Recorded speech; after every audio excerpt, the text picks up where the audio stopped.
warahmatullahi wabarakatuh. Perkenalkan, nama saya Remda Nyelir, NIM 120114125992. Jurusan Tadris IPS kelas 2B. Di sini saya akan menjawab soal-soal ujian akhir sekolah mata kuliah pendidikan Tadris IPS. Soal pertama, kontribusi pendidikan IPS dalam mengembangkan keilmuan pendidikan IPS mengarah kepada penyederhanaan ilmu-ilmu sosial yang bertujuan dalam kemampuan pedagogik. Ilmu-ilmu sosial dan kemanusiaan sehingga dapat mengembangkan kemampuan menjadi warga negara yang baik. Pendidikan IPS, pendidikan yang memadukan ilmu-ilmu IPS seperti antropologi, geografi, sejarah, dan sosiologi. Kontribusi pendidikan IPS dalam kepribadian mahasiswa program studi IPS Uinsus Riau. Pembelajaran pendidikan IPS dalam membentuk perilaku mahasiswa Uinsus Riau menjadi sopan, santun, dapat bergaul, bisa menempatkan sesuatu pada tempatnya, serta dapat membedakan antara baik dan buruk. Soal kedua yaitu menurut pendapat saya, isu-isu kontemporer, isu yang berkembang sekarang berkaitan dengan pendidikan dan bidang kehidupan manusia yang seperti sosial, ekonomi, budaya, politik, dan sebagainya. Contoh materi untuk mengembangkan pembelajaran serta memahami isu-isu sosial kontemporer di lingkungan setempat siswa berada.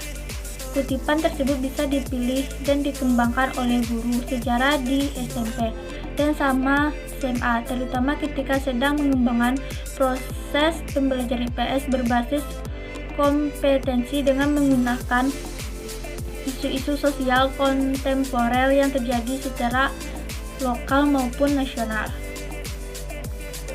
Jawaban soal nomor 3. Transfer knowledge atau mentransfer ilmu. Dalam pendidikan akan terjadi transfer ilmu dengan berbagai informasi atau menyampaikan penyaluran atau pembelajaran kepada siswa. Transfer of flow atau mentransfer nilai. Dalam pendidikan tidak hanya ilmu yang ditransfer. Setelah melakukan transfer ilmu, seorang guru akan memberikan nilai atau nilai kepada siswanya. Dalam pendidikan terdiri antara guru dan murid.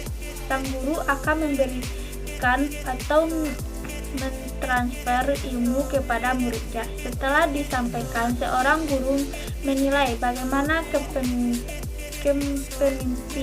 kemampuan atau pengetahuan yang bisa diterima dengan cara memberikan nilai kepada siswa. Tugas seorang guru dalam transfer knowledge mendidik dan memberikan arahan atau motivasi, memberikan fasilitas pembelajaran, membentuk perkembangan aspek-aspek pribadi, lalu memberikan nilai kepada peserta didik. 4. Ilmu pengetahuan sosial kadangkala disebut soft science terutama karena fokus kajiannya yakni kehidupan sosial manusia adalah cair, tidak mudah untuk diamati, dan sulit untuk diukur secara tepat dalam instrumen laboratorium. Karena ilmu sosial mengacu pada masyarakat, meskipun IPA dan IPS saling berkaitan, tapi IPS lebih cenderung atau masuk pada kesosialan. Pada dasarnya antara IPS dan IPA itu saling membutuhkan, IPA dengan alamnya dan IPS dengan sosialnya. Ilmu sosial itu perkembangannya sangat lambat karena kesulitan dalam pengamatan. Tidak seperti hanya ilmu alam yang mampu mengamati gejala alam secara dekat dan langsung lewat media indera. Ilmu sosial sangat sulit menggunakan pengamatan langsung, bahwa benar ahli ilmu sosial mengamati gejalanya lewat meraba, mencium, atau mengecap gejala yang sudah terjadi di masa lalu.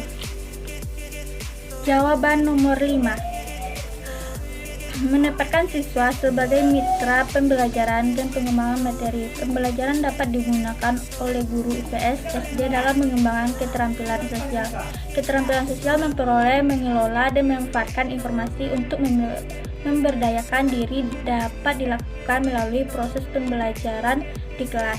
Seorang guru IPS yang konstruktivistis harus dapat memfasilitasi para siswanya dengan kesempatan untuk berlatih dalam mengkualifikasikan, menganalisis, dan mengelola informasi berdasarkan sumber-sumber yang mereka terima. Sikap kritis siswa terhadap informasi harus dapat dikembangkan dalam proses pembelajaran di kelas.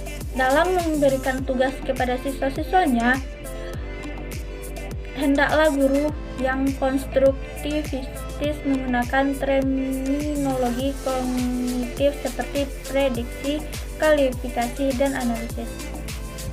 Pertanyaan ke-6. Perkembangan konsep dasar IPS di Indonesia sangat sulit karena ada beberapa alasan. Yang pertama itu karena belum adanya lembaga profesional di bidang pendidikan IPS seperti halnya di Amerika, yaitu NCSS. Sulit dan banyak menemukan kendala, lebih bergantung pada pemikiran individual, bersifat individualitis atau kelompok. Lembaga yang dimiliki Indonesia saat ini yaitu HISPIS atau Himpunan Sarjana Pendidikan IPS Indonesia.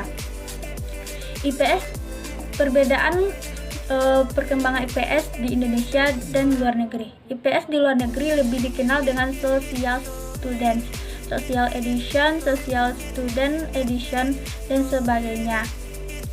Menyatakan bahwa the social student or the social science simply for pedagogical purpose. Jadi IPS menurut Wesley lebih mengarah kepada penyederhanaan ilmu-ilmu sosial yang bertujuan pada kemampuan pedagogik. Perkembangan pemikiran pendidikan IPS yang tertuang dalam kurikulum sampai dengan tahun 19, sedangkan Indonesia disajikan dalam dua tradisi IPS, yaitu pendidikan IPS dalam bentuk kurikulum penerapan ilmu IPS ke dalam kehidupan sehari-hari.